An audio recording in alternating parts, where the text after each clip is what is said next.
नमस्कार दोस्तों, आओ कहानी सुनो में आपका स्वागत है।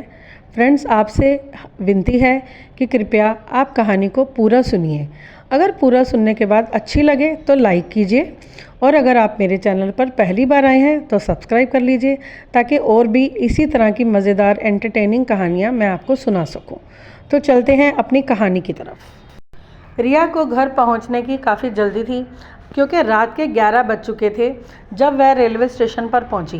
वह बीए की छात्रा थी। कल सुबह उसके कॉलेज में नृत्य प्रतियोगिता थी जिसमें वह भाग ले रही थी, किंतु इस समय वो सिर्फ घर पहुंचने के सिवा और कुछ भी नहीं सोच पा रही थी। रात के सन्नाटे में उस सुनसान स्टेशन पर उसे डर लग रहा था। वह चौथे प्लेटफॉर्म की तरफ बढ़ ही रही थी कि अचानक दो मजबूत हाथों ने उसे पीछे से दबोचा। उसने चीखने की कोशिश की, किंतु एक हाथ ने रुमाल से उसका मुंह और नाक कस कर दबा दिया। रिया ने अपने आप को छुड़ाने की जी तोड़ कोशिश की, पर वह हाथ जिनमें वह जकड़ी हुई थी 18 साल की रिया से कहीं ज़्यादा ताकतवर थे। कुछ ही क्षणों में रिया को चक्कर आने लगा। स्टेशन की बत्तियां उसे धुंधली दिखाई देने लगीं। शायद उस रुमाल में कोई नशीला पदार्थ था जिसके कारण रिया धीरे धीरे बेहोश होती जा रही थी। उन बाहों ने उसे कस कर ना पकड़ा होता तो वह गिर पड़ती। ये देखकर कि अब रिया बेहोश हो चुकी है, उस दरिंदे ने रिया को उठाकर अपने कंधे पर डाल लिया। पर रिया पूरी तरह से अभी बेहोश नहीं हुई थी। नशे की हालत में होने की वजह से रिया उसका चेहरा ठीक से तो नहीं देख पाई, पर उसे मालूम हो रहा था कि वो रिया को उठाकर स्टेशन के बाहर ले जा रहा है। उसने वहाँ खड़ी एक कार का दरवाज़ा खोला और रिया को पीछे की सीट पर लिटा दिया। वह धीरे से रिया की ओर बढ़ा। रिया अपने आप को उस दरिंदे का शिकार बनने से बचाना चाहती थी, पर नशे ने उसे इतना बेसुध कर दिया था कि वह हिल भी नहीं पा रही थी। उसने अपने सख्त हाथों से रिया के गाल थपथपाए। शायद वह तसल्ली करना चाह रहा था कि रिया पूरी तरह से बेहोश है या नहीं। हालांकि वह पूरी तरह से बेहोश तो नहीं थी, पर वह नशीला पदार्थ धीरे धीरे उसे अपनी आगोश में जरूर ले रहा था। रिया की ओर से कोई प्रतिक्रिया ना पाकर वह उठा और अपने मोबाइल से किसी को फ़ोन करने लगा। मिस्टर सहगल, अपनी बेटी की सलामती अगर चाहते हो तो मेरे अगले कॉल का इंतज़ार करो। यह सुनकर रिया चकित हो गई। उसके पिता का नाम तो रामचरण गुप्ता है। उस किडनैपर ने फिर किसी और को कॉल किया और कहा, बॉस, लड़की मेरे पास है। हाँ बॉस, ठीक तरह से देख लिया है और लड़की को उठाने के बाद उसे क्लोरोफॉर्म सुंघाकर बेहोश भी कर दिया है। अब उसे काफ़ी देर तक होश नहीं आएगा। आप डरो मत बॉस। अब होश आ भी जाए तो क्या, बच्ची ही तो है, कहाँ हम पहलवानों के चुंगल से अपने आप को छुड़ा पाएगी। एक डोज और दे देंगे और क्या। पल पल खुद पर हावी होती बेहोशी से जूझती हुई रिया से यह सब सुन रही थी। इससे पहले कि वह वापस आता, रिया ने धीरे से कार का दरवाज़ा खोला और बाहर घना जंगल था। वह किसी तरह जंगल की ओर भागी। कुछ ही दूर गई होगी कि तभी किसी ने उसे पीछे से पकड़ा और ज़मीन पर लिटा दिया। ये वही जल्लाद था। उसने अपने कोट की पॉकेट से सुई निकाली और पेंट में से किसी दवा की शीशी निकाली। उसने सुई में दवा भरी और रिया की बाह को कसकर पकड़ लिया। रिया ने पूरा जोर लगाकर अपनी बाह छुड़ाने की कोशिश की, पर उस दानव की ताकत के आगे वह कमसिन लड़की बेबस थी। उसने रिया की बाह को ज़मीन पर कसकर दबाया और उसे इंजेक्शन दे दिया। पीड़ा के मारे रिया चीख उठी और उस दर्दनाक चीख से पूरा जंगल गूंज उठा। कुछ ही क्षणों में उस पर एक अजीब सी खुमारी छा गई जिसने दर्द ही नहीं बल्कि हर एहसास को मिटा दिया। अब तुम्हें घंटों तक होश नहीं आएगा बेबी, वह सुई को जंगल में फेंकता हुआ बोला। चुपचाप सो जाओ, यही तुम्हारे लिए अच्छा है, वरना तुम्हें बस में करने के लिए मेरे पास और भी तरीके हैं। उस दिन पूरे चांद की रात थी। यौवन की चांदनी में नहाई रिया भी अप्सराओं से सुंदर थी। वह कुछ देर रिया के अपार सौंदर्य को टकटकी बांधे देख रहा था। फिर उसने ज़मीन पर बेबस पड़ी रिया को उठाया और कंधे पर डालकर कार की ओर चल पड़ा। धीरे धीरे बाहर का अंधेरा रिया की सुध-बुध पर छाने लगा। वह जाल में फंसी हुई मछली की तरह विवश थी, परंतु वह तो उनकी तरह छटपटा भी नहीं सकती थी। पिछली सीट पर गहरी बेहोशी में पड़ी रिया को लेकर वह कार तेजी से सुनसान सड़क पर दौड़ने लगी। कार एक सुनसान सड़क के किनारे आकर रुक गई। रात के 2 बज चुके थे। चारों तरफ सन्नाटा था। पीछे की सीट पर रिया ड्रग्स के प्रभाव से अब तक बेहोश ही पड़ी हुई थी। उसने रिया को उठाया और सामने के मकान के अंदर ले गया। उसने एक कमरे का दरवाज़ा खोला और रिया को धीरे से बिस्तर पर लिटा दिया। फिर वह उसकी सैंडल की स्ट्रैप्स खोलने लगा। कमरे में सिर्फ एक टेबल लैंप की रोशनी ही थी। उसने रिया को कंबल ओढ़ाया और दरवाजे की तरफ बढ़ा। बाहर जाने से पहले उसने एक बार फिर से कमरे को ठीक से देखा। यूं तो ड्रग्स का असर रिया को आने वाले कुछ घंटों तक बेहोश रखने के लिए काफ़ी था, पर फिर भी वह तसल्ली कर लेना चाहता था कि अगर होश आ भी जाए तो रिया भाग ना पाए। तत्पश्चात उसकी नज़र रिया पर पड़ी। उसने मन ही मन सोचा, लड़की में बला की खूबसूरती है। उसका गोरा रंग, मासूम सा चेहरा, हिरनों जैसी बड़ी बड़ी सुंदर आंखें, गुलाब की पंखड़ियों जैसे होंठ किसी का भी मन मोह लेते। उसकी रेशमी लटें उसके चेहरे पर बिखरी हुई थीं। नव यौवना का शरीर इतना सुडौल था मानो संगे मरमर में तराशी हुई कोई मूरत हो। रिया की खूबसूरती उसके मन पर कैसा असर ढा रही थी। रिया इस बात से अनजान बिस्तर पर बेसुध पड़ी हुई थी। रिया ने धीरे धीरे आंखें खोली तो सूरज की तेज किरणें उसकी आंखों पर पड़ी। उसने सोचा, आज माँ ने उसे उठाया क्यों नहीं? रोज तो सवेरे ही उठा देती है। उसका सिर दर्द से फटा जा रहा था। वह उठकर बिस्तर पर बैठ गई और पुकारने लगी, माँ, माँ, कहाँ हो? अब भी उस पर खुमारी छाई हुई थी। उसने अपनी अधखुली आंखों से चारों तरफ देखा, पर यह तो उसका कमरा नहीं था। ये कहाँ आ गई थी वो? अभी कुछ दृश्य उसके मन में कौंध गए। रात को रेलवे स्टेशन पर अकेले हो जाने का डर, फिर उससे भी भयानक किसी ताकतवर पुरुष की भुजाओं में छटपटाने की बेबसी, उसके बाद उस रुमाल की मादक गंध और फिर धुंधली यादें। नकाब में छिपा एक चेहरा जिसने रिया की चेतना का हरण कर उसे बस में कर लिया था। फिर वो नाम सहगल। ये सहगल कौन है जिसकी बेटी की बात किडनैपर कर रहा था? कहीं रिया को कोई और तो नहीं समझकर उठा लाए? और फिर वो जंगल और वो ड्रग्स का इंजेक्शन। उसे अपनी बाह पर चुभाई गई सुई से हुए दर्द का फिर से एहसास हो आया और वह चीख उठी। उसकी चीख सुनकर 2 लोग दौड़ते हुए उसके कमरे में आए। एक अधेड़ उम्र का व्यक्ति और एक युवक जिसकी आयु लगभग 25 वर्ष होगी।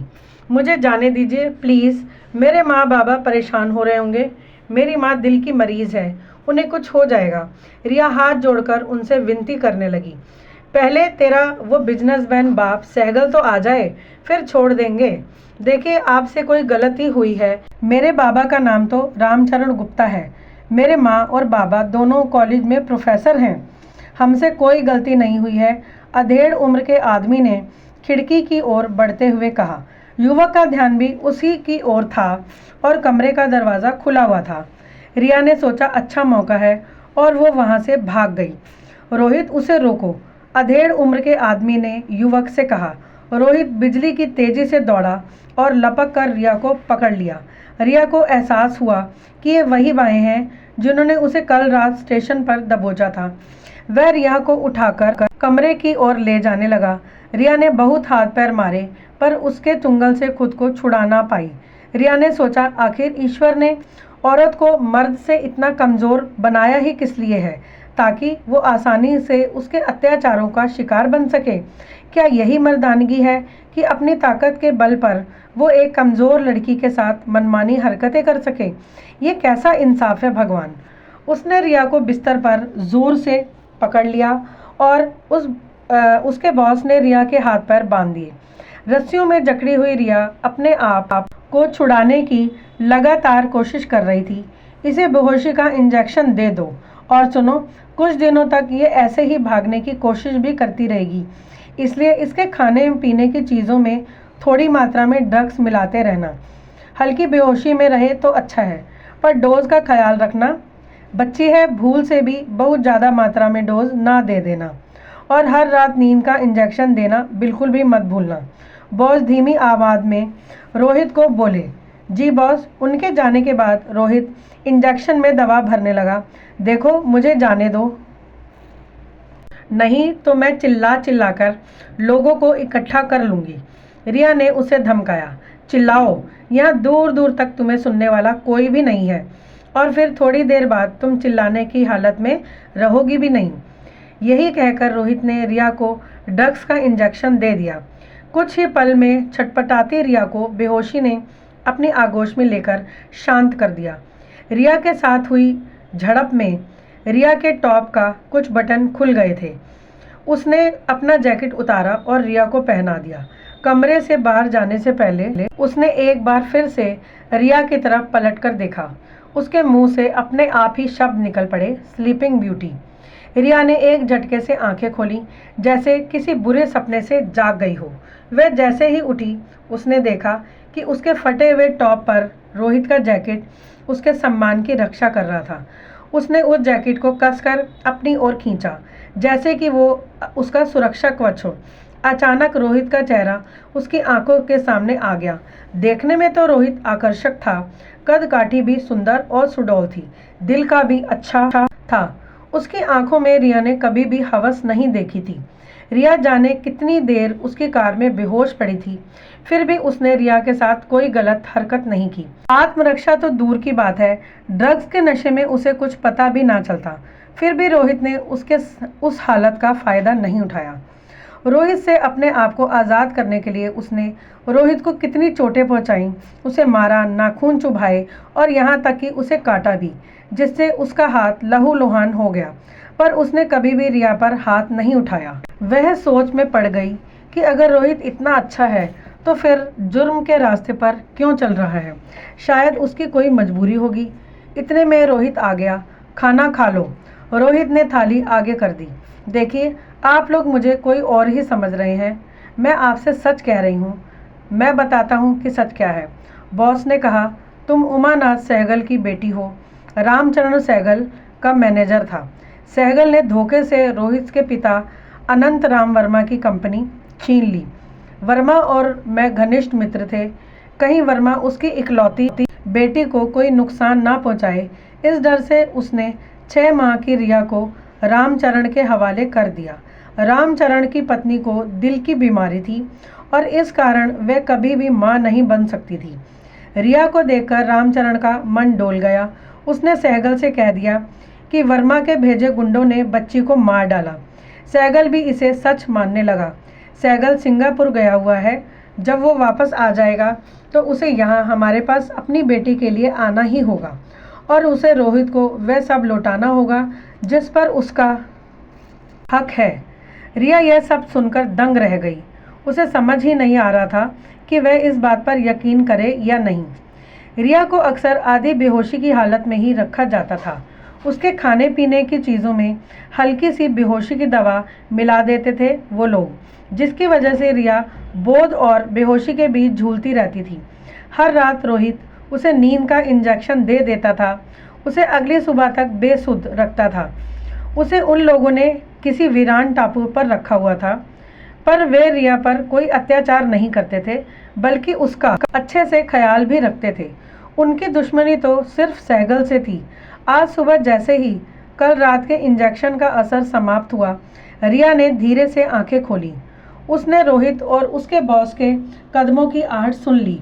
वे तेज कदमों से उसके कमरे की ओर ही आ रहे थे, मानो घबराए हुए हों। रिया ने आंखें बंद कर लीं और बेहोशी का नाटक किया। रोहित, लगता है टापू की ओर कोई नाव आ रही है। वो कौन लोग हैं और उनके इरादे क्या हैं, कुछ भी समझ नहीं आ रहा। लड़की को यहाँ रखना ठीक नहीं है। ये अब भी बेहोश है। इससे पहले कि इसे होश आ जाए, तुम इसे पुराने बंगले ले जाओ, बॉस ने कहा। रोहित कार चला रहा था और पीछे की सीट पर अबोध होने का अभिनय कर रही रिया का जागृत मन उसकी कैद से भागने की योजना बना रहा था। अचानक तेज बारिश होने लगी। रोहित ने एक बंगले के गेट के सामने कार रोकी। बंगला थोड़ी सी ऊंचाई पर था। गेट से पैदल ही चढ़ाई वाला रास्ता तय किया जा सकता था। बंगले के चारों ओर घना जंगल था। कार से निकलते ही रिया ने कुछ दूर जंगल में कुछ लोगों को देखा। वह उनकी ओर भागी। रोहित ने लपक कर उसे पकड़ लिया और खींचकर पेड़ों की ओट में ले गया। उन लोगों का ध्यान आकर्षित करने के लिए रिया बहुत जोर से चिल्लाई, पर बारिश की आवाज़ के बीच उसको कोई सुन ना पाया। रोहित रिया का मुंह बंद करना चाह रहा था किंतु उसके दोनों हाथ तो रिया के हाथों को पकड़े हुए थे। अगर वो एक हाथ से उसका मुंह बंद करता तो शायद वो अपना हाथ छुड़ाकर भाग जाती। वह अपनी पूरी ताकत लगाकर चीख रही थी। उसे रोकना बहुत ज़रूरी था। रोहित ने अपना मुंह रिया के होठों पर कसकर दबा दिया। एक पल के लिए मानो रिया का दिल जैसे थम सा गया। उसकी चीखें गले में ही अटक गईं। उसे आज तक किसी पुरुष के चुंबन का एहसास नहीं था। रोहित के होठों के स्पर्श ने मानो उसमें कोई मादकता भर दी हो। इतनी मादकता तो उन नशीली दवाओं और बेहोशी के इंजेक्शनों में भी नहीं थी जो रिया को कुछ दिनों से लगातार दिए जा रहे थे। रिया का सारा प्रतिरोध समाप्त हो गया, मानो उस अपरिचित एहसास ने उससे आत्मसमर्पण करवा लिया हो। रोहित को हर कीमत पर रिया को तो भागने से रोकना था। इस डर से वह रिया को कस के पकड़े हुए था, परंतु रिया की ओर से अब कोई भी प्रतिक्रिया नहीं हो रही थी। वह तो पूरी तरह से सुन्न खड़ी थी, मानो उसे किसी सम्मोहन मंत्र ने अपने पाश में बांध लिया हो। वह सांस नहीं ले पा रही थी। इसका कारण जितना उसके मुख पर रोहित के मुख का दबाव था, उतना ही उसके अंदर उठ रही अनजानी भावना का तूफान भी था। रिया की बोझिल पलकें अपने आप बंद हो गईं। उसकी बंद पलकों के किनारे से एक आंसू बहकर निकला। जैसे ही रोहित ने उन लोगों को दूर जाते हुए देखा, उसने रिया को छोड़ दिया। रिया का अबोध शरीर रोहित की छाती पर आ गिरा। आंखें खोलो रिया, ये क्या हुआ तुम्हें? रिया के गालों को थपकियां देकर उसे होश में लाने की कोशिश करते हुए रोहित बोला। उसके लिए यह समझ पाना मुश्किल था कि रिया को हुआ क्या है। रोहित रिया को बंगले में ले गया। रिया के कपड़े बारिश में पूरी तरह भीग चुके थे। बंगले में एक नौकरानी काम किया करती थी। उसने रिया को अपनी साड़ी दे दी। रिया को अपनी माँ की बहुत याद आ रही थी। एक तो वो दिल की मरीज थी और ऊपर से वो रिया के गम में दवाइयाँ भी नहीं ले रही होगी। रो रो कर बुरा हाल कर लिया होगा। सोच कर ही रिया की आंखें भर आईं। और बाबा, ना वो अपने आप को संभाल पा रहे होंगे और ना ही माँ को।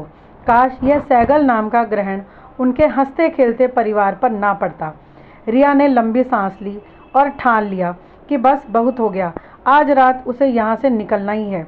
वो यहाँ से भागकर टापू पर आए उन लोगों के पास चली जाएगी। वे उसे अवश्य ही शहर तक पहुँचा देंगे। रोज़ रात को रोहित 10 बजे इंजेक्शन देने आता था। वह कमरे की बत्तियां बुझाकर हाथ में डंडा लिए दरवाजे के पीछे छुप गई। जैसे ही रोहित कमरे में दाखिल हुआ, रिया ने उसके सिर पर वार किया, पर सिर की जगह डंडा उसके कंधे में जा लगा और वो गिर पड़ा। मौका देखकर रिया भाग पड़ी, पर रोहित ने उसकी साड़ी का पल्लू पकड़ लिया और झटके से उसकी साड़ी खींचकर उतार ली। लज्जा के मारे रिया घुटनों पर बैठ गई और अपने आप को अपनी ही बाहों में समेट लिया। रोहित घायल शेर की तरह उठ खड़ा हुआ और रिया की ओर बढ़ा। मुझे जाने दो, मेरी माँ बहुत बीमार है। रिया हाथ जोड़कर रोहित से विनती करने लगी।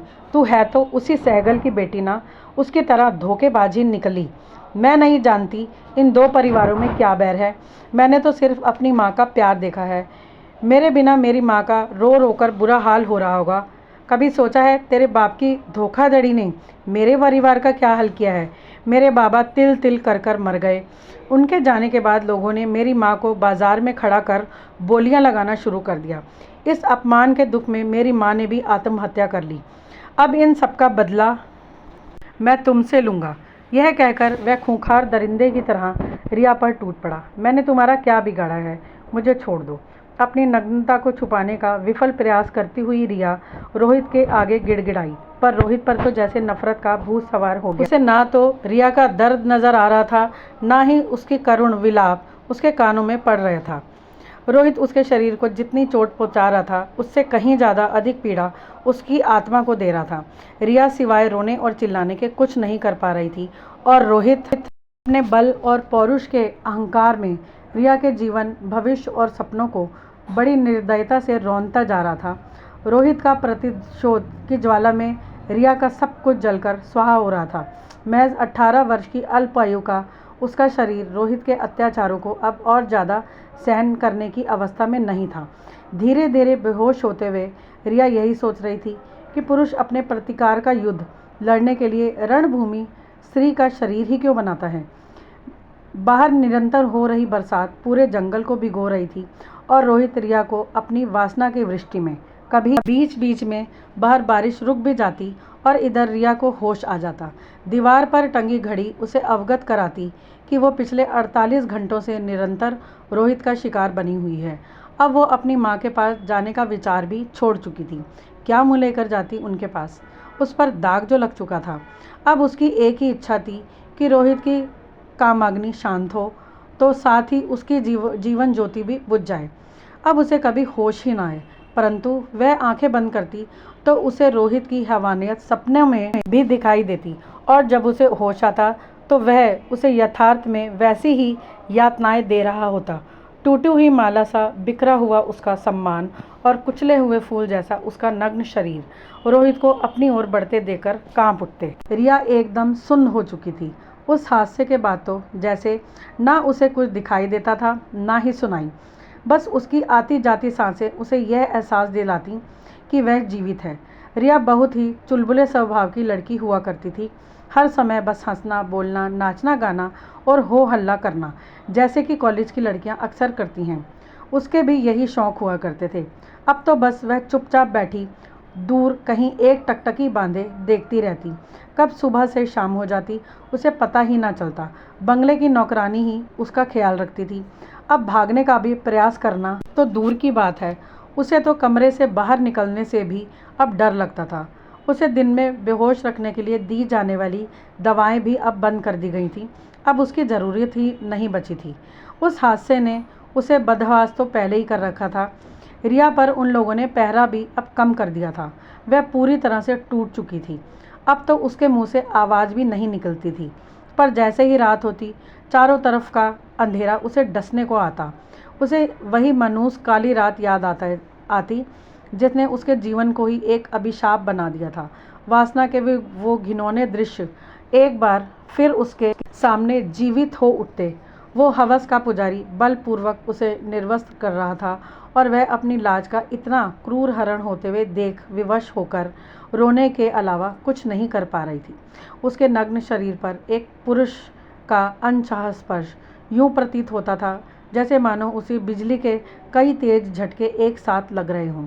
उसने कितनी विनतियां की पर रति की वो निर्मम क्रीड़ा तो रुकने का नाम ही नहीं लेती थी और वह अपनी चरम सीमा पर पहुंची तो रिया को उस भयानक पीड़ा का एहसास हुआ कि जिसने उसकी चेतना ही छीन ली। किंतु वह वैश्य के अवचेतन बालिका पर भी अपनी काम वासना के कोड़े बरसाता ही रहा। उस पीड़ा के काल्पनिक एहसास से भी रिया कर्राह उठती और फिर तुरंत ही मूर्छित हो जाती। फिर उसका अबोध मन उसे एक बार फिर उन अत्याचारों की पीड़ा का एहसास कराता। सारी रात वह क्रूरता की चक्की में इसी तरह पिसती रहती। रिया के जीवन को वो मनहूस 48 घंटे तो गुजर चुके थे, पर उसका अभिशाप रिया को उसके बाद भी प्रताड़ित कर रहा था और शायद जीवन भर करता ही रहेगा। उस हादसे की गिरफ्त से वो अपने आप को कभी भी निकाल नहीं पाएगी। उसे हर रात उसी हैवानियत के दर्द से गुजरना पड़ रहा था। वो उस पर एक ऐसा अमिट दाग छोड़ गया था जिसे रिया के आंसू कभी नहीं धो सकते थे। वो सारी रात चीखती चिल्लाती रहती। रिया के लिए काल चक्र तो जैसे रुक ही गया था। उसके साथ हुए हादसे का सदमा उस पर हर रात हावी हो जाता था। हादसा तो एक बार हुआ था, पर उसने उस लड़की पर ऐसा आघात किया कि वो हर रात अनचाही काम क्रीड़ा की पीड़ा से गुजरने के लिए मजबूर हो गई थी। उसे जीवन से अब घुटन होने लगी थी। उसने अपने जीवन का अंत करने का फैसला कर लिया। रात के अंधेरे में वे बंगले से बाहर निकली। बाहर सागर उफान मार रहा था। अब उसके जीवन में कुछ भी शेष न रह गया था। वह सागर की ओर बढ़ी और उसकी लहरों में समा गई। मैडम रूपा हसीना बानो हड़बड़ाती हुई मैडम के कक्ष में दाखिल हुई। मैडम की उम्र कुछ 40-45 साल की रही होगी। वो योगा कर रही थी। योगा में विघ्न डालने के दंड स्वरूप मैडम ने उसे जरा क्रूर दृष्टि से देखा। हसीना ने फौरन नज़रें झुका ली और धीरे से बोली, मैडम वो कुछ मछुआरे एक लड़की को लेकर आए हैं।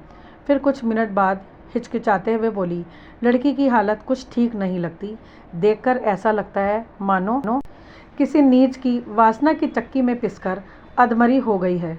मैडम ने उसे हाथ के इशारे से चुप रहने का आदेश दिया। कहाँ है वो? मैडम ने खड़े होकर पूछा। हसीना मैडम के नीचे बेडरूम में ले गई।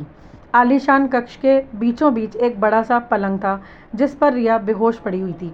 डॉक्टर साहिबा बस अभी अभी देख कर गई हैं, कुछ दवाइयाँ लिख कर दी हैं। कह रही थी कि इसके जख्मों को देखकर लगता है कि बहुत ही बेरहमी से बार बार अत्याचार किया गया है। इस पर रेप के बाद पानी में फेंककर हत्या करने का इरादा था। मैडम पलंग पर बैठ गईं और रिया के बालों में सहलाते हुए बोली, कितनी सुंदर है। मैडम के मन में रिया के लिए ममता का सागर उमड़ रहा था। 17-18 साल से ज़्यादा की ना हो गई। शायद इसका सौंदर्य ही इसका दुश्मन बन गया है। हसीना के लिए भी ये अब कोई नई बात ना थी। मैडम के दर पर आए दिन ऐसे हादसों की शिकार लड़कियों को लाया जाता था। उनमें से कुछ की हालत तो रिया से भी बुरी होती थी। अब तो उसे आदत सी हो गई थी ऐसी दारुण अवस्था में पड़ी किशोरियों की। वैसे अगर पेशे की बात की जाए तो मैडम स्मगलर थीं, पर रॉबिन हुड के सिद्धांतों पर चलने वाली थीं। कभी किसी लाचार के साथ ना अन्याय करती थीं और ना ही होने देती थीं। किसी को भेजकर इसकी दवाइयाँ मंगवा लो, मैडम ने आज्ञा दी। मेरी चाय यहीं भिजवा दो, मैं थोड़ी देर इसके पास ही रहूँगी। आजकल मैडम का ज़्यादातर समय रिया के साथ ही गुजरता था। यूँ तो उसकी उत्तेजना को शांत करने के लिए उसे अक्सर दवाइयाँ देकर बेहोश ही रखा जाता था, किंतु जब भी उसे होश आता तो उसके साथ हुए घिनौने हादसे की भयानक यादें उसे फिर से अपना शिकार बना लेती। नहीं, छोड़ दो मुझे। रिया की चीख सुनकर मैडम उसके पास दौड़ी चली आई। रात को अक्सर रिया को इस तरह के पैनिक अटैक आते थे। डॉक्टर ने मैडम को बताया था कि रेप का शिकार हुई लड़कियों में ये एक आम बात है। इस कारण मैडम रात को रिया के बगल के कमरे में ही रहती। उन्होंने कांपती हुई रिया को अपने गले से लगा लिया, पर रिया को उनके चेहरे में रोहित का वहशी चेहरा ही नज़र आ रहा था। वह सहम गई और रोते हुए बोली, नहीं, मेरे साथ ऐसा मत करो, मुझे जाने दो। मैडम ने उसे सांत्वना देने के लिए गले से लगा लिया, पर रिया को लगा ये रोहित के हाथ हैं जो उसके तन को मलिन कर रहे हैं। वो फूट फूट कर रोने लगी। रो मेरी बिटिया, मैं हूँ ना तेरे साथ, कोई तेरा कुछ नहीं बिगाड़ सकता, मैडम ने बड़े प्यार से उसे पुचकारते हुए कहा। पर रिया को ऐसा लगा मानो रोहित आगे बढ़कर अपने दांत उसके मांस में गड़ा रहा है। आह नहीं, मेरे पास मत आओ, वह पागलों की तरह चिल्लाने लगी। मैडम ने रिया को शांत करने के लिए उसे कसकर अपने सीने से लगा लिया, परंतु उसके इस व्यवहार से रिया को रोहित की ताकतवर भुजाओं द्वारा उसे बलपूर्वक आलिंगनबद्ध किए जाने का स्मरण करा दिया। उसे रति सीमा का वह भीषण पीड़ा का अनुभव हुआ और वह कर्रा उठी।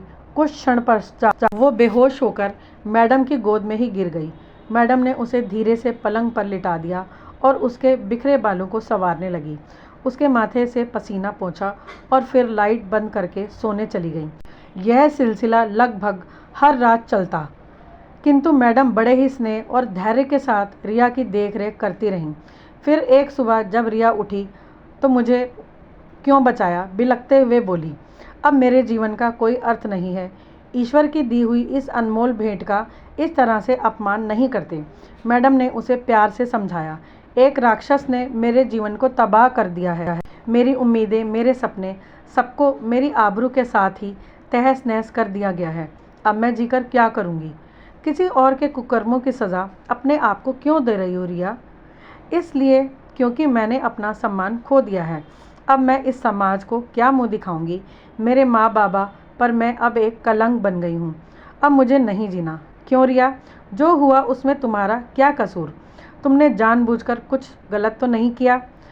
गुनाह जिसने किया है उसकी सज़ा भी उसे मिलेगी। यह भला कैसा न्याय है कि जो दरिंदा अपने आनंद के लिए बल प्रयोग से लड़की को विवश कर उसका भोग करे, वह समाज में सीना तान कर घूमे, और बेचारी लड़की जिसका कोई दोष भी नहीं है उसे ये समाज अपमानित कर अपने प्राणों की आहुति देने के लिए मजबूर कर दे। मैं टूट चुकी हूँ, अब मुझसे और सहन नहीं होता। वो घिनौनी यादें। रिया ने अपना सिर पकड़ लिया। उसे उस हादसे की रात के स्मरण से ही चक्कर आना शुरू हो जाते थे। अब वो रात मेरे जीवन पर हमेशा के लिए छा गई है। जाने कितनी बार मुझे वासना के उस भयानक आतंक से गुजरना पड़ेगा। लो, पानी पी लो। रिया को पानी का गिलास पकड़ाते हुए मैडम बोली। कुछ क्षणों के उपरांत रिया बेहतर महसूस करने लगी। अब ठीक हो? मैडम ने उसके हाथ से गिलास लेते हुए कहा। अपने आप में इतनी हिम्मत पैदा करो कि उन परछाइयों से तुम खुद लड़ सको।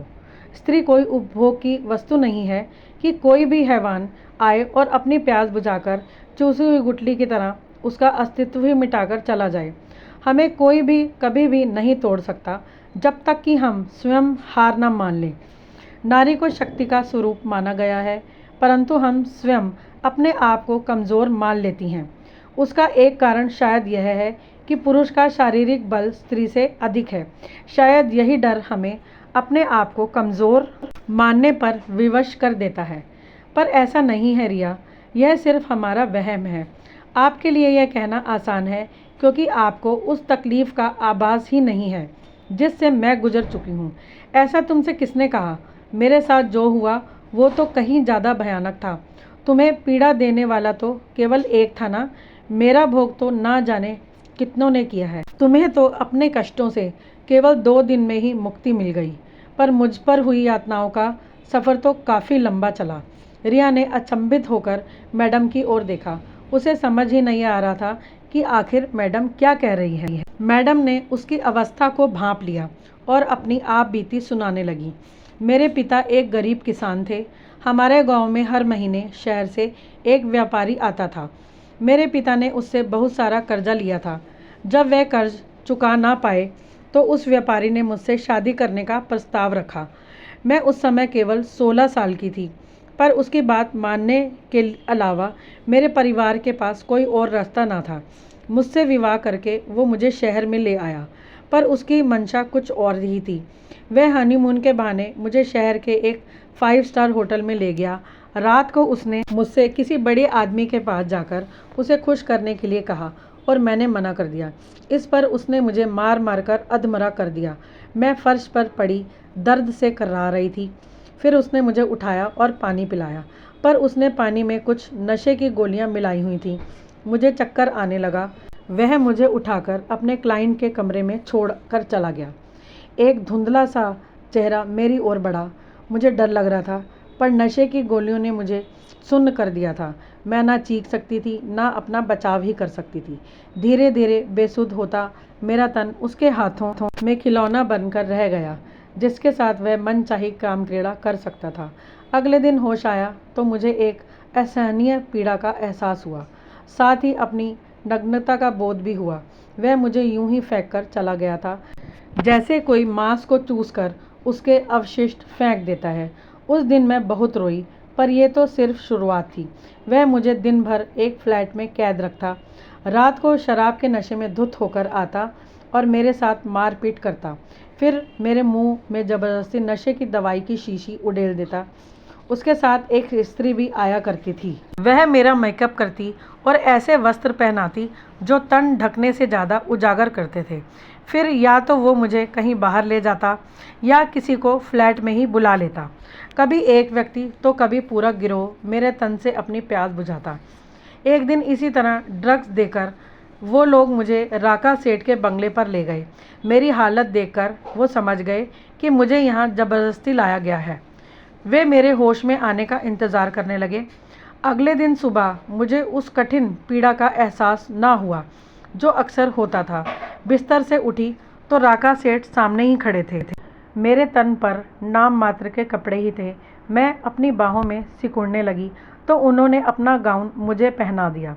परिस्थितियां से लड़कर अपने आप को स्वतंत्र करने की हिम्मत अपने अंदर पैदा करो, उन्होंने कहा। पर मैं कहाँ जाऊँगी? इस अनजान शहर में मेरा कोई नहीं है। चाहो तो मेरे बिजनेस में शामिल हो जाओ। कहने को स्मगलर हूँ, पर मेरे कुछ असूल हैं। बेईमानी का काम भी मैं ईमानदारी से करता हूँ। मैं सोच में पड़ गई तो वे बोले, सोच के बताना स्लीपिंग ब्यूटी।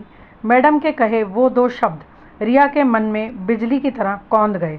रोहित भी उसे स्लीपिंग ब्यूटी ही बुलाता था। बस तब से मैं उनके साथ हूँ। पर रिया के कानों में मैडम की बातें नहीं पड़ रही थीं। उसे चक्कर आया और वह बेहोश हो गई। मानो, जरा मेरा फ़ोन लेकर आओ, रिया को पलंग पर लिटाकर मैडम ने कहा। अरे इसे क्या हुआ? तुम डॉक्टर को फ़ोन करो। बानो ने नंबर मिलाकर मैडम को दिया। डॉक्टर रिया के टेस्ट के रिजल्ट आ गए हैं क्या? ओहो, मैडम ने पलंग पर पड़ी रिया की ओर मुड़कर कहा। उनके मुख पर चिंता का भाव था। सहगल को अपने किए पर पश्चाताप होता है और वह रोहित का हक उसको दे देता है। सहगल की मौत सिंगापुर में ही हो जाती है और वह अपनी कंपनी और सारी संपत्ति रोहित के नाम कर देता है।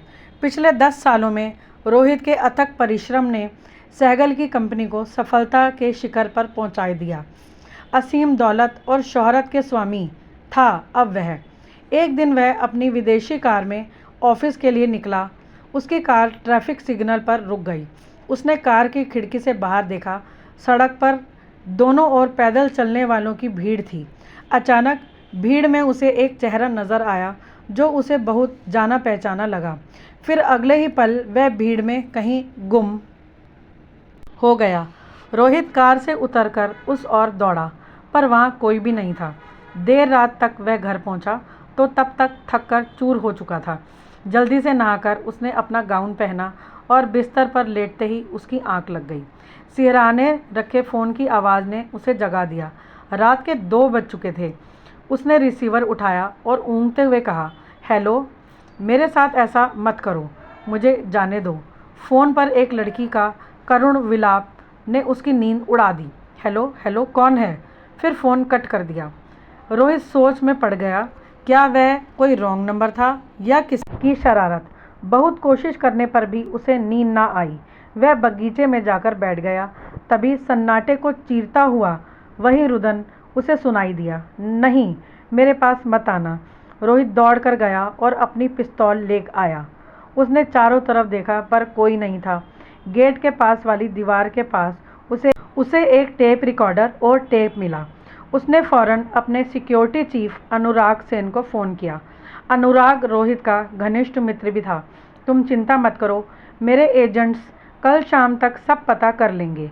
कल शाम मुझे ब्लू पैलेस जाना है, एक पार्टी है, उसके बाद तुम घर आ जाना। अनु, ओके। लेकिन रोहित को क्या पता था कि उसका फ़ोन भी टेप हो रहा था। ब्लू पैलेस शहर का सबसे महंगा होटल था। पार्टी अपने पूरे शबाब पर थी और रोहित अन्य मेहमानों के साथ बातचीत कर रहा था। तभी एक वेटर ने उसके पास आकर कहा, सर, पार्किंग लॉट में आपका कोई इंतज़ार कर रहा है। रोहित को लगा अनु होगा। वह जल्दी से वहां पहुंचा, पर वहां कोई ना था।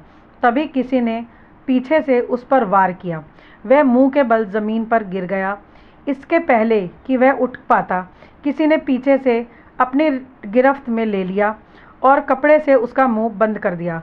रोहित की ओर से कोई भी प्रतिक्रिया होने से पूर्व ही उस कपड़े में लिप्त द्रव ने उसे बेहोश कर दिया।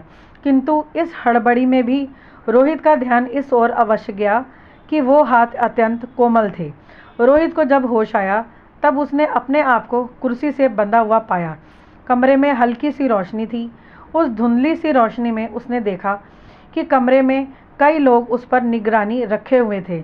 हमारे गरीब खाने में आपका स्वागत है, मिस्टर वर्मा। एक स्त्री की आवाज़ उस कमरे में गूंज गई। वह दूर अंधेरे कोने में खड़ी थी, इसलिए रोहित उसका चेहरा नहीं देख पा रहा था। वह रोशनी की ओर बढ़ी तो रोहित उसे देखकर दंग रह गया। रिया, हाँ, तुमने सोचा होगा कि मैं मर गई।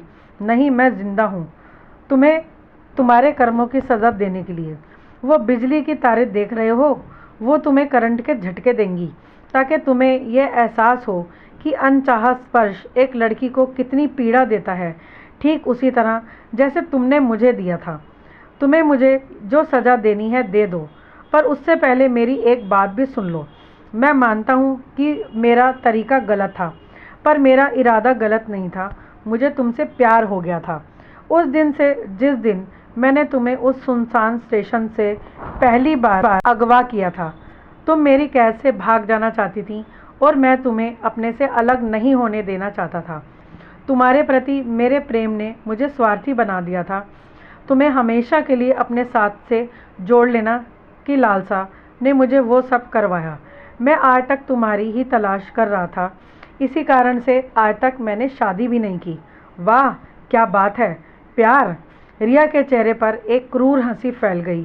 तुम क्या समझते हो, तुमने कह दिया और मैंने मान लिया? तुम्हें पता भी है तुमने मेरे साथ कितना घिनौना सलूक किया था। तुम्हारे अत्याचारों ने मुझे तोड़ कर रख दिया था। दिन रात वो डरावनी यादें मुझे तड़पाती रहती थीं। कई महीनों तक मैं हर रात पागलों की तरह रोती बिलखती रहती थी। और फिर एक दिन जब होश आया तो मुझे पता चला कि मैं माँ बनने वाली हूँ। क्या? रोहित की आंखें चमक उठीं। वो बच्चा कहाँ है? नहीं है, रिया ने नज़रें चुराते हुए कहा। मैंने मार डाला उस बच्ची को। रिया रोहित को ना जाने क्यों पर उसकी बात पर विश्वास नहीं हुआ। तुम ऐसे कैसे कर सकती हो? अगर तुम कर सकते हो तो क्या मैं नहीं कर सकती? तभी बाहर से गोलियां चलने की वह आवाज़ आई। रिया के एक सहायक ने कहा, मैडम, इसके लोगों ने इस जगह को चारों तरफ से घेर लिया है। वो संख्या में हमसे अधिक हैं। फिलहाल यहाँ से निकलने में ही भलाई है। रिया उन लोगों के साथ पिछले दरवाजे से निकल गई। रोहित उसे रोकना चाहता था पर उसके हाथ बंधे थे। वह रिया को आंखों से ओझल होते बस देखता ही रह गया। क्या रोहित सच कह रहा था? रिया सोच में पड़ गई। कल तक रोहित का नाम भी उसके मन में घृणा और वेदना पैदा कर देते थे, पर कल रात रोहित ने जो कुछ भी उससे कहा था बार बार रिया के कानों में गूंज रहा था। रोहित की आंखों में वो पीड़ा थी जो पत्थर को भी पिघला दे। क्या वह सच मुझे? रिया ने अपने भयानक अतीत से जुड़ी हर याद मिटा दी थी। वह तानिया को इस डर से खुद से भी दूर रखती थी कि कहीं उसका अतीत तानिया के भविष्य पर हावी ना हो जाए। उसने तानिया का दाखिला शिमला के बोर्डिंग स्कूल में करा दिया था और उसे कसम दे दी थी कि वह कभी भी अपने पिता के बारे में कुछ नहीं पूछे। गर्मी की छुट्टियों में वह शिमला जाती और तानिया के साथ वक्त बिताती थी। जब उसे पता चला कि रोहित का अंश उसके पेट में पल रहा है तो उसे स्वयं से ही घृणा हो गई। परंतु मैडम रूपा का मानना था कि रिया के साथ जो भी हुआ उसकी वजह से एक निर्दोष की बलि देना पाप है। मैडम का दिल रखने के लिए रिया ने उस बच्चे को जन्म देने का फैसला कर लिया। पर जब तानिया को उसने पहली बार देखा तो उसकी आंखें ममता से भर आईं। तानिया का चेहरा बिल्कुल रिया की तरह था पर उसकी आंखें रोहित की तरह थीं। वही दो मासूम आंखें। रिया को वो दिन याद आ गए जब रोहित ने उसे बंदी बनाकर रखा था। रिया पहले ही दिन समझ गई थी कि रोहित बड़ा ही मासूम और भोला भाला है। वह रोहित को उल्लू बनाने का कोई मौका नहीं छोड़ती थी। एक रात जब वह रिया को इंजेक्शन दे रहा था तो रिया ज़ोर ज़ोर से चिल्लाई, जैसे कि उसे सुई बहुत ज़ोर से चुभ गई हो। ओहो! रोहित हड़बड़ाकर बोला, बहुत ज़ोर से लग गई होगी क्या? इस पर रिया ने उसे खूब खरी खोटी सुनाई। इस बार माफ़ कर दो, अगली बार से ध्यान रखूँगा।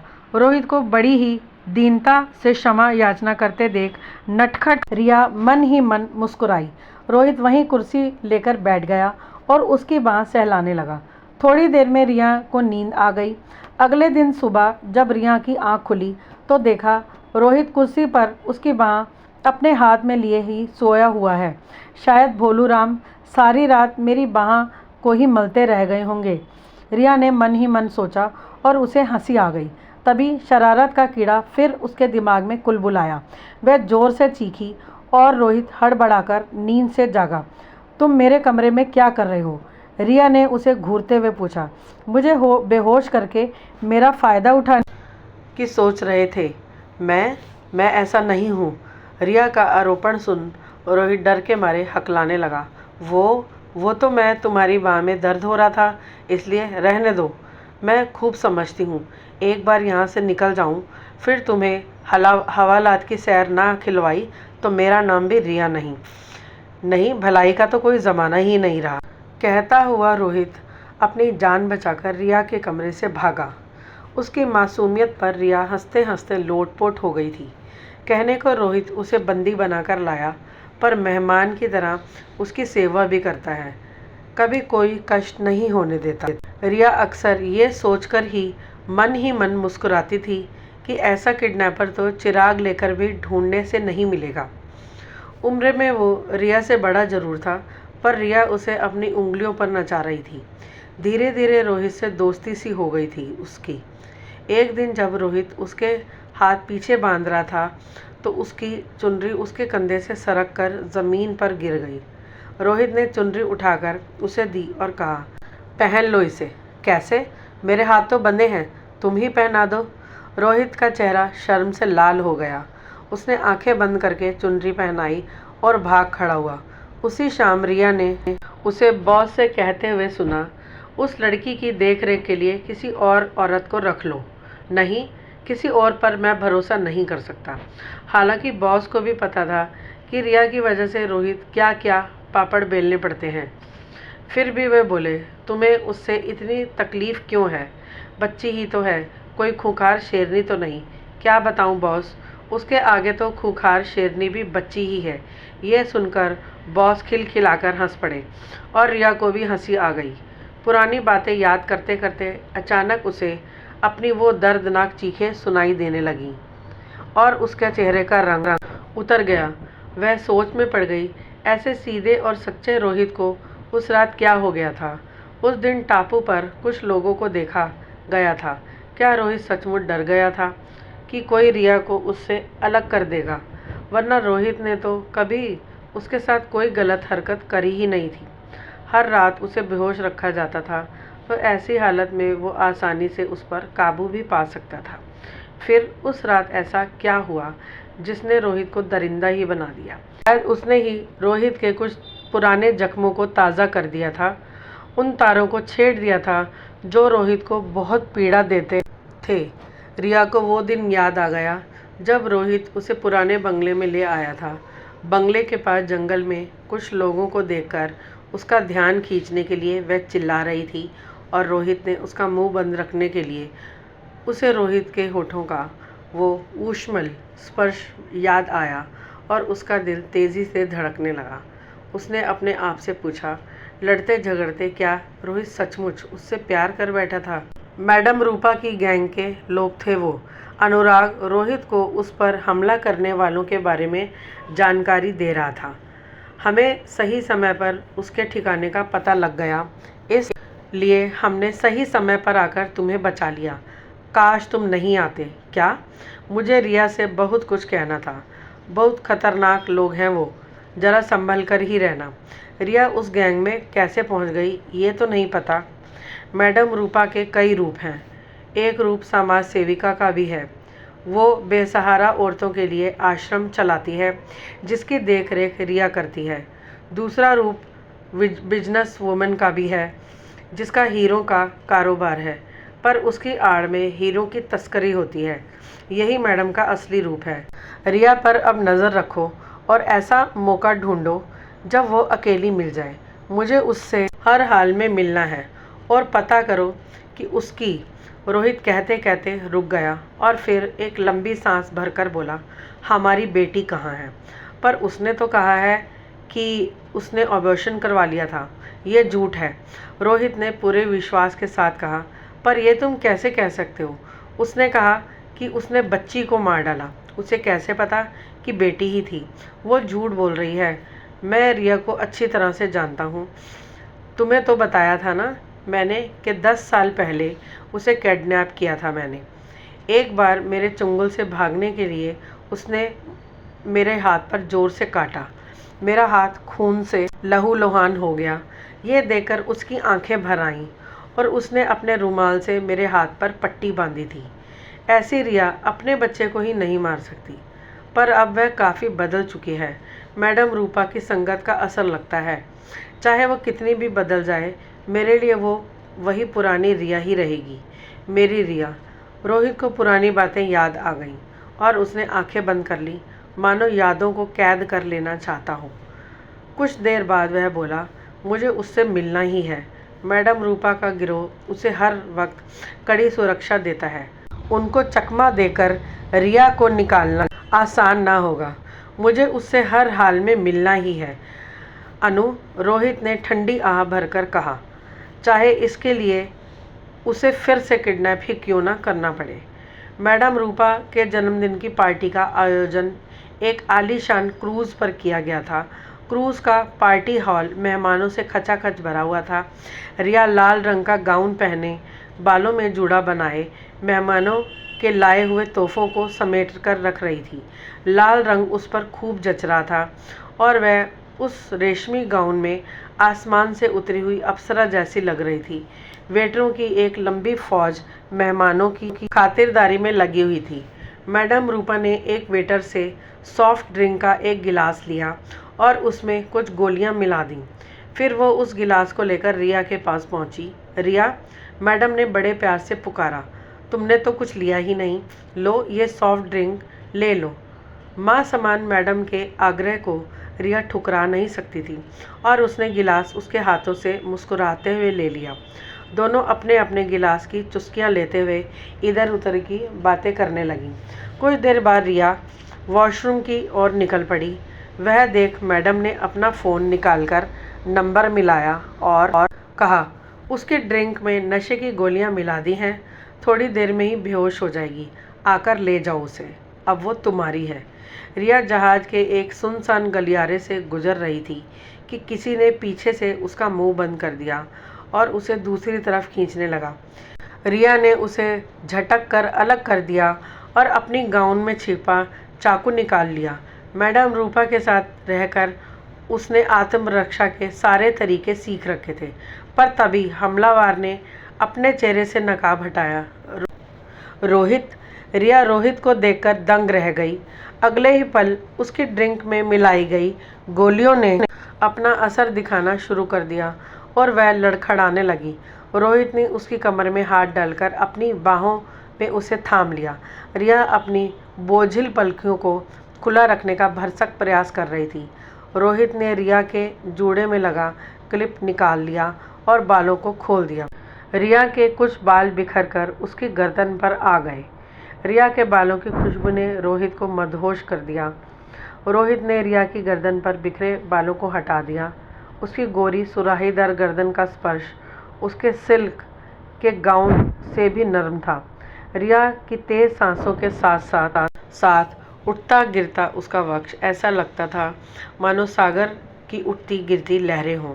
अध खुले गुलाबी होठ पंखड़ियों जैसे उसके होठ उसकी गाउन से मेल खाते लाल रंग की लिपस्टिक से भीगे हुए थे।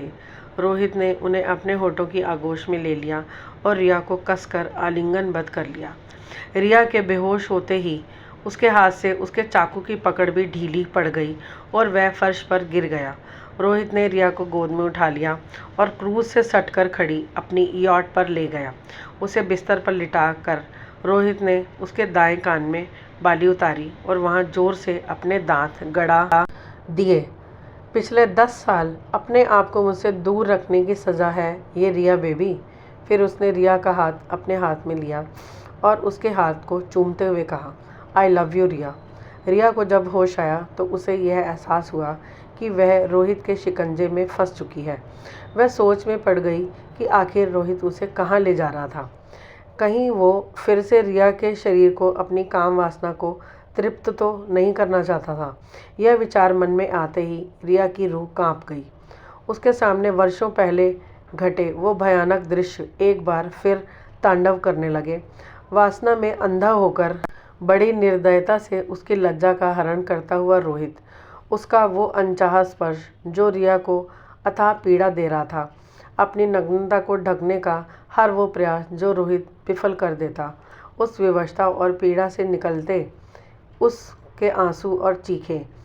और फिर जब अत्याचार असहनीय हो जाते तो धीरे धीरे आत्मसमर्पण कर बेहोशी की आगोश में पनाह ले लेना, जो उसे कुछ क्षणों तक के लिए पीड़ा से बेसुध कर देता। नहीं, रिया चीख पड़ी। उसकी चीख सुनकर रोहित उसके कमरे में दौड़ा चला आया। उसे देखते ही रिया ने शीशे का फूलदान उठा लिया। आगे मत बढ़ना रोहित, मैं तुम्हें कोई नुकसान पहुंचाना नहीं चाहता। हम पुरानी बातों को भूलकर एक नया जीवन शुरू नहीं कर सकते क्या? क्या भूल जाऊं रोहित कि तुमने मुझे अपनी हवस का शिकार बनाया था? कैसे भूल जाऊं कि तुमने सिर्फ 17 साल की नाबालिग लड़की के साथ बड़ी बेरहमी से पूरे 2 दिन तक बलात्कार किया था और उसे बदनामी के अंधेरे में धकेल दिया था? कैसे भूल जाऊं उस हादसे की उस दर्दनाक यादें जो मुझे सदा घेरे ही रहती थीं और मैं पागलों की तरह दिन रात चीखती चिल्लाती रहती थी। फिर एक दिन मुझे पता चला कि तुम्हारी हवस ने मुझे बिन ब्याही माँ बनने पर मजबूर कर दिया है। माफ़ी गलती की दी जाती है, तुमने तो मेरे साथ गुनाह किया है। आह, रिया को चक्कर आने लगे और रोहित ने उसे थाम लिया। मैं तुम्हें तुम्हारा खोया हुआ जीवन वापस देना चाहता हूँ। तुम मुझे सिवाय दुख के कुछ नहीं दे सकते। छोड़ दो, जाने दो मुझे। रिया ने हाथ छुड़ाकर भागने की कोशिश की, पर रोहित ने उसे ज़ोर से कसकर अपनी बाहों में गिरफ्त में ले लिया। रिया अपनी पूरी ताकत लगाकर अपने आप को छुड़ाने के लिए छटपटाने लगी। इतने में सागर में बड़ी सी एक लहर उठी और यॉट डोलने लगा। दोनों फर्श पर गिर पड़े। रिया ने उठना चाहा, पर किंतु रोहित ने उसका हाथ पकड़कर रोक लिया। रिया ने रोहित की आंखों में देखा। उसने रिया को फिर से फर्श पर लिटा दिया और कस के उसके होठों को चुंबित किया। रिया का जैसे अपने आप पर कोई वश ना रहा हो। उसके हाथ पैर मानो सुन्न हो गए हों। रिया ने एक बार यॉट की बत्तियों को देखा जो धुंधलाई सी प्रतीत हुई, और फिर अपनी आंखें बंद कर ली। रिया ने जब आंखें खोलीं तो रोहित को सिरहाने बैठे पाया। वह हसरत भरी निगाहों से रिया को ही देख रहा था। रिया आक्रोश से भर गई और बिस्तर से उठने लगी, पर रोहित ने उसे पकड़ लिया और उसे बलपूर्वक फिर से लेटा दिया। जाने दो मुझे। रिया छटपटाई। तुम जैसा समझ रही हो रिया, वैसा नहीं है। रोहित ने उसके हाथ कसकर पकड़ लिए और प्यार से उसके होठों को चूम लिया। हाँ, यह सच है कि तुम्हारे पिता से बदला लेने के लिए ही मैंने तुम्हें अगवा किया था, पर तुमसे मैं कभी भी नफरत नहीं कर पाया। जो दिन हमने साथ गुजारे, उन दिनों में तुमसे लड़ते झगड़ते तुमसे मैं प्यार कर बैठा। जिसे तुम बलात्कार कह रही हो, वो भी मेरा प्यार ही था। वो अचानक बेकाबू हो गया था। रोहित ने रिया को बाहों में कस लिया और कई बार चुंबित किया। रिया का गुस्सा अब कुछ शांत हो चला था। उसने रोहित की आंखों में देखा। उसमें उसे अपने लिए बेइंतहा प्यार ही नजर आया। तुम सच कह रहे हो? रिया ने एक टक रोहित को देखते हुए पूछा। अगर प्यार ना करता तो इतने साल तुम्हारा इंतजार ना करता। अब मुझे और ना तड़पाओ रिया। मैं अपनी बेटी को देखने के लिए तरस रहा हूँ। अब ये नफरत का खेल बंद कर देते हैं। मुझसे शादी कर लो रिया, फिर हमारी बेटी के साथ हम एक नया जीवन शुरू कर सकते हैं। मैं तुम्हें बहुत प्यार करता हूँ, और अपनी बेटी को भी, जिसे मैंने आज तक नहीं देखा। रिया को रोहित की आंखों में सच्चाई नजर आ रही थी। ओह रोहित! रिया की आंखें भर आईं। रोहित ने उसके आंसू पोंछे और प्यार से चुम्बन देने लगा। रिया ने रोहित को अपनी आगोश में ले लिया। आज उन दो प्रेमियों के आसपास बस प्यार ही प्यार था। आज उनके मिलन की रात थी। वो दोनों एक दूसरे में लीन होकर एक हो गए। फिर कुछ दिनों में शादी करके दोनों साथ में ही खुशी खुशी रहने लगे। तो दोस्तों, ये थी एक प्यार भरी कहानी। अगर आपको मेरी कहानी पसंद आई है तो प्लीज़ लाइक ज़रूर करना, और अगर आप मेरे चैनल पर नए हैं तो मेरे चैनल आओ कहानी सुनो को सब्सक्राइब भी करना। जल्द ही मिलती हूँ एक नई मज़ेदार एंटरटेनिंग कहानी के साथ। तब तक के लिए have a nice day. Thank you.